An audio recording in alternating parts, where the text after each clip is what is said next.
Chairman, sir, right now. Please Sir, why should he yield? किस नियम के तहत कौन सा? सर मैं बिल्कुल आपको नियम भी बताऊंगी sir, and I am also member of parliament and I have been given this right sir to raise a point of order. Yes, yes. It is unfair that I have been screaming non-stop and the members of opposition have been asking you to Please, yield. please, Sir, put your point of order. point number 259. Sir, point number 259. Yes. Chairman to preserve order and enforce decisions. The chairman shall preserve order and shall have all powers necessary for the purpose of enforcing his decisions. Sir, we have been protesting non-stop. We cannot hear what he is speaking. He is being allowed to speak while we are not being allowed to even raise a point of order. Isn't it your responsibility, Please, sir, please. with all due respect, Please, I know the rules. to ensure that Please even take the your seat. opposition voices can be heard? Please take your Yes, seat. I will sit down, Please sir. allow. This is not point of order. This is not point of order. Please. आप बोले. आप बोले.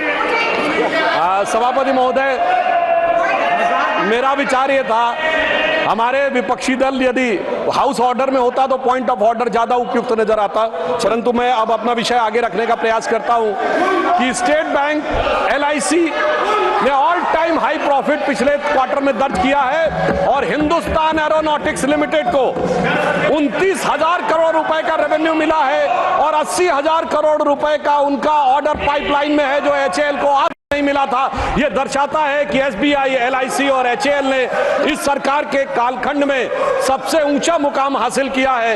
यह दर्शाता है कि किस प्रकार का दुष्प्रचार था और किस प्रकार का यथार्थ आज आंकड़ों के आधार पर देखने को मिलता है. मैं यह भी याद दिलाना चाहता हूं सभापति महोदय कि राष्ट्रपति महोदया ने अपने अभिभाषण में कहा कि भारत का विश्व की विकास दर में योगदान 15% होने जा रहा है. यानी इस प्रकार से भारत अब दुनिया के विकास में एक अग्रणी भूमिका निभाने जा रहा है. तो इसी संदर्भ में मैं उन्हीं की बात को पुष्ट करते हुए यह बताना चाहता हूं कि इंटरनेशनल मॉनेटरी फंड IMF की चीफ क्रिस्टीना जॉर्जिएवा ने यह स्टेटमेंट दिया है कि भारत 15% ग्रोथ में कंट्रीब्यूट करके दुनिया में ग्रोथ का इंजन बनने की भूमिका निभाने जा रहा है. Chairman, sir, right now. Please. Sir, why should he yield? किस नियम के तहत कौन सा? सर मैं बिल्कुल आपको नियम भी बताऊंगी sir, and I am also member of parliament and I have been given this right sir to raise a point of order. Yes, yes. It is unfair that I have been screaming non-stop and the members of opposition have been asking you to Please, yield. please, Sir, put your point of order. point number 259. Sir, point number 259. Yes. Chairman to preserve order and enforce decisions. The chairman shall preserve order and shall have all powers necessary for the purpose of enforcing his decisions. Sir, we have been protesting non-stop. We cannot hear what he is speaking.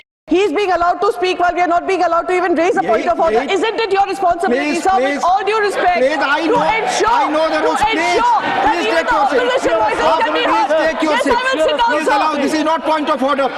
This is not point of order. Please. आप बोले. आप बोले.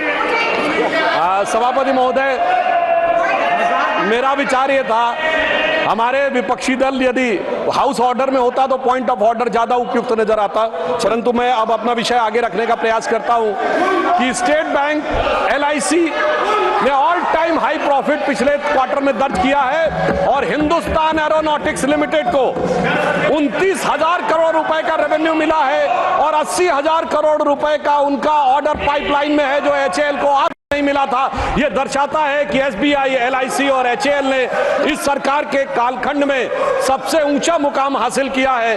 यह दर्शाता है कि किस प्रकार का दुष्प्रचार था और किस प्रकार का यथार्थ आज आंकड़ों के आधार पर देखने को मिलता है.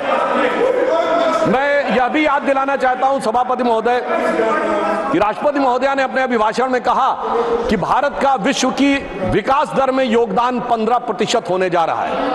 यानी इस प्रकार से भारत अब दुनिया के विकास में एक अग्रणी भूमिका निभाने जा रहा है. तो इसी संदर्भ में मैं उन्हीं की बात को पुष्ट करते हुए यह बताना चाहता हूं कि इंटरनेशनल मॉनेटरी फंड IMF की चीफ क्रिस्टीना जॉर्जिएवा ने यह स्टेटमेंट दिया है कि भारत 15% ग्रोथ में कंट्रीब्यूट करके दुनिया में ग्रोथ का इंजन बनने की भूमिका निभाने जा रहा है.